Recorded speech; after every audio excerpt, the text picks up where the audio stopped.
Hello दोस्तों, मेरा नाम है आरती और आप देख रहे हैं प्लेटफॉर्म मैथ आरती। हम आज की वीडियो हम करने वाले डाटा हैंडलिंग।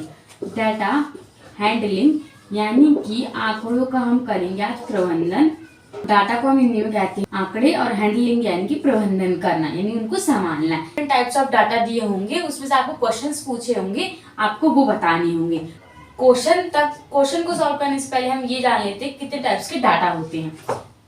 सबसे पहले होता है आपका pie chart.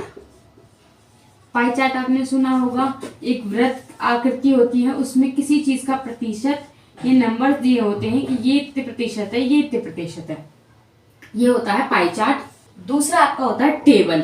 Table simply table होती है जिसमें कुछ मात्राएं दी होती हैं, जैसे कि मान लीजिए खर्चे दिए हुए हैं, तो खर्चे दिए हुए हैं तो यहाँ पे पुरुष लिखा हुआ, ये महिला लिखा होगा, ऐसे कुछ डाटा दिए होंगे और इसमें पूछा गया होगा, तो ये होता है टेबल का फॉर्म। तीसरा होता है बार ग्राफ। ग्राफ आपको पता ही है, ये ग्राफ में बार्स बने होते हैं ऐसे। इसमें डिफरेंट टाइप्स के होते हैं कि अगर ग्राफ एक दूसरे से नहीं लग रहा है, इनकी अटैच नहीं है, तो कौन सा वाला ग्राफ है, अगर अटैच है तो कौन सा वाला ग्राफ है, और अगर ये होते हैं ऐसे तीन, एक साथ तीन अटैच है फिर नहीं अटैच होंगे, तो ऐसे भी अलग अलग टाइप से ग्राफ्स होते हैं। अगर आपको और डीप में जानना है तो आप कमेंट कर सकते हैं, मैं उस पर वीडियो बना दूंगी आपके लिए। ये हमारा हो गया बार ग्राफ। चौथा टाइप्स होता है इसमें लाइन ग्राफ। लाइन ग्राफ्स में ग्राफ तो होता है पर इसमें ऐसे नहीं होता, इनका एक पॉइंट दर्शा लिया जाता है, उसको मैच कर दिया जाता है। जैसे मान लीजिए यहाँ लिखा है 150, यहाँ लिखा हुआ है 100, यहाँ लिखा है 50, यहाँ लिखा है 0, 20, 30, 40, ऐसे लिखा हुआ है, 10, 20, 40 लिखा हुआ है। अगर एक पॉइंट है कि आपको 10 पर 100 था कोई चीज, तो यहाँ 100 हो गया। कोई चीज 20 पे 150 था, 30 पे वो 85 था, और इस पे वो फिर से 150 हो गया। तो आप जो ये ऐसे ग्राफ बनाते हैं, हम ऐसे ये ग्राफ बनता है, तो हम क्या करेंगे, जो इसका सिर्फ पॉइंट है इसको ही जोड़ देंगे। यानी कि हम क्या करेंगे, सिंपली इसमें हम सिर्फ पॉइंट को जोड़ देंगे ऐसे। जैसे कि पहले वाला था हमारा 100 था, तो हमें यही मार्क कर लिया।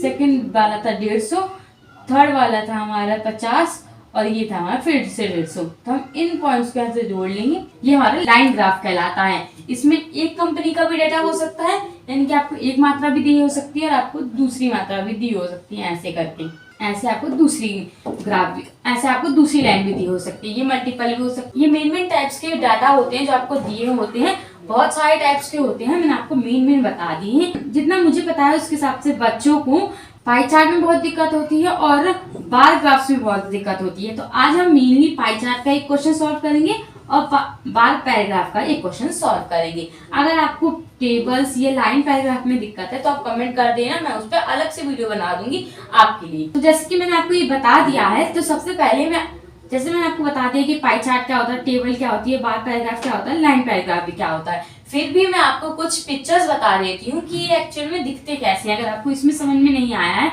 तो मैं आपको यहाँ पे एक पिक्चर्स लगा दूंगी जिसमें आपको बताया होगा। सबसे पहले पाई चार्ट कुछ इस प्रकार दिखता है, टेबल इस प्रकार दिखेगा, बार पैराग्राफ आपको इस प्रकार दिखता है, लाइन पैराग्राफ कुछ इस प्रकार। चलिए सबसे पहले हम पाई चार्ट के क्वेश्चन सॉल्व करते हैं। तो आपको यहाँ पे क्वेश्चन दिख रहा है, यहाँ पे पाई चार्ट बना हुआ है आपका, और यहाँ पे आपको क्वेश्चन लिखा हुआ है। क्वेश्चन में आपको दिया हुआ है पाई चार्ट और उसमें कुछ फलों के बारे में दिया हुआ है। तो जो आपको पहले डाटा दिया हुआ है वो हम लिख लेते हैं। जो भी डाटा आपको पाई चार्ट से मिल रहा है वो आपको यहाँ पे लिख लेंगे। गिवन आपको क्या क्या है, तो जो हमें पाई चार्ट में गिवन था वो हमने लिख लिया है। अब आपका फर्स्ट क्वेश्चन कह रहा है कि अगर टोटल फल जो बिके हैं वो 1200 है, तो आपको केले कितने बिके हैं। अगर ये 30% है तो केले की मात्रा क्या है, मात्रा इन द सेंस अमाउंट कितना है, यानी केले कितने बिके हैं। अगर पूरे 1200 थे और 1200 का 30% केला है, यानी कि आपको क्या समझ में आ रहा है, आपको 1200 का सिंपली 30% निकालना है। तो केले की मात्रा क्या है, 30%। और कुल फल कितने हैं, ये केले की मात्रा नहीं, केले का प्रतिशत है, मात्रा अब आपको निकालनी है। तो केले की मात्रा क्या हो जाएगी, 1200 का 30%, यानी कि बटे में 100। एक जीरो से ये जीरो कट जाएगा, इस वाले जीरो से ये वाला जीरो, यानी 120 बचा और 3 यहाँ, 12 कम 12 12 24 12 36, यानी कि इसका आंसर होगा 360 किलोग्राम केले इसमें बिके हैं। तो अब हम सेकंड क्वेश्चन लेते हैं। सेकंड क्वेश्चन पढ़िए, सेकंड क्वेश्चन क्या है? सेकंड क्वेश्चन में कहा गया है अंगूर और संतरे की जितनी भी बिक्री हुई है उसके बीच का अंतर निकालना है। यानी कि पहले आपको अंगूर का निकालना है, फिर संतरे का निकालना है, फिर उनका डिफरेंस निकालना है। अंगूर के लिए आपको क्या दिया हुआ है, सिंपली आप लिख लीजिएगा। अंगूर की मात्रा है 10%, यानी कि 1200 का 10%, यानी कि 1200 का 10%। 0 से 0, इस वाला 0, यानी कि ये तो हो जाएगा 120। और दूसरा है संतरा, आपको दिया हुआ है संतरे का प्रतिशत है 15, तो 15%, यानी कि 1200 का 15%, यानी कि सिंपल हो जाएगा 1200 गुणा में 15 बट्टे में 100, डबल 0 से ये दोनों 0, तो 180 आ जाएगा। 180 आ जाएगा। और आपको संतरे और अंगूर का कहा है, यानी कि आपको संतरे में से अंगूर माइनस कर देने हैं।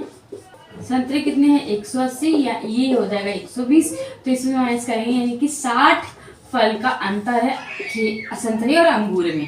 तो आपका ये सेकंड क्वेश्चन था। अब हम थर्ड क्वेश्चन पढ़ते हैं। इसका थर्ड क्वेश्चन आपसे कह रहा है कि जो अन्य फलों की बिक्री है उसकी मात्रा निकालनी है आपको। जो अन्य फलों की बिक्री हुई है उसकी मात्रा निकालनी है।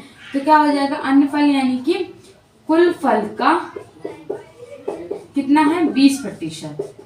ठीक है, कुल फल कितने हैं 1200 गुणा में 20%, यानी कि प्रतिशत के एग्जाम में 100, 0 से 0, इस वाला 0 से ये वाला 0, दो को अगर 120 से गुणा करेंगे 240, यानी कि 240 किलोग्राम की बिक्री हुई है अन्य फलों की। तो ये हमारा पाई चार्ट का पूरा क्वेश्चन इतनी जल्दी में सॉल्व हो गया है।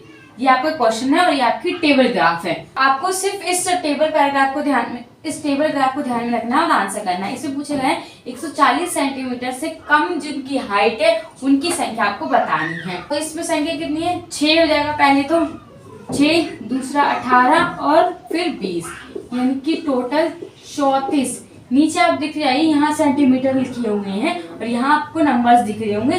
तो नंबर्स में आपको गिनना है कि 140 से जितना भी पैराग्राफ ऊपर गया है वो सारे नंबर काउंट कर देना है। पहले 6, 18, 24, 6, 18, 20, तो यहाँ आ जाएगा 24, टोटल 24 विद्यार्थी हैं।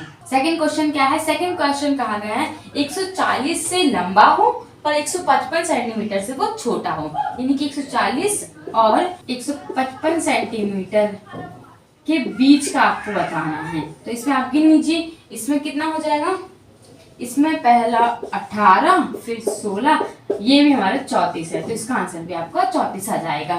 तो आज की वीडियो हमने सीखे थे हम कैसे डाटा को हैंडल कर सकते हैं इजी तरीके से। अगर आपको हमारी वीडियो पसंद आई हो तो इस वीडियो को लाइक करें, शेयर करें और हमारे यूट्यूब चैनल को सब्सक्राइब करें। Thanks for watching.